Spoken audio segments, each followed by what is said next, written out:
Greetings, Ben Murray here with another edition of SaaS Metrics School. Welcome. So today, talking about an important concept in your annual planning or budgeting process, whatever you call it, and that's the alignment between your bookings targets and your budget or your plan. This is so important because we need ARR targets, we need bookings targets to kick off budget season to plan appropriately for that next calendar year because those targets, those goals inform our department leaders on the resources that they need to invest in, whether that's people, software, et cetera, in order to support those bookings targets, which ultimately result in our revenue targets. So structural alignment is so important so our department leaders can plan appropriately. So then your CFO can forecast revenue appropriately. I can't speak here today.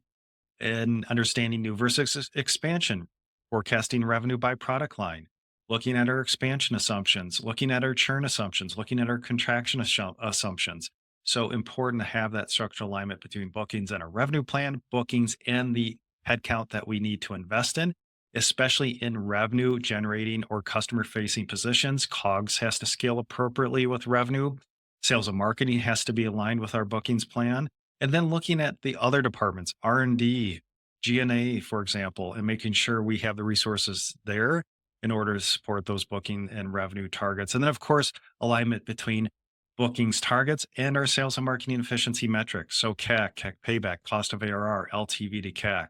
So really important. Those are the checks that I'm looking at to make sure we have a proper budget in place, that nothing is out of alignment. For example, margins by revenue stream, gross profit, trends in our OpEx profile.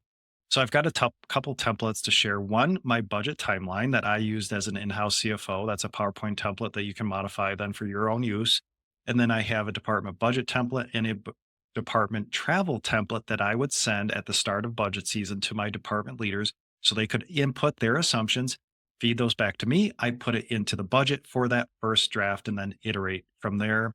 And then also I have a slide on bookings alignment and thinking about your bookings plan and how that affects revenue, your FTE targets, et cetera. So a couple templates that I have in my free SaaS CFO templates course. The link will be in the show notes. So please grab those. And of course, I've got tons of other great templates in that course as well. About 2,700 folks in that course right now taking advantage of those templates. So please download them and use them in your SaaS business. Thanks.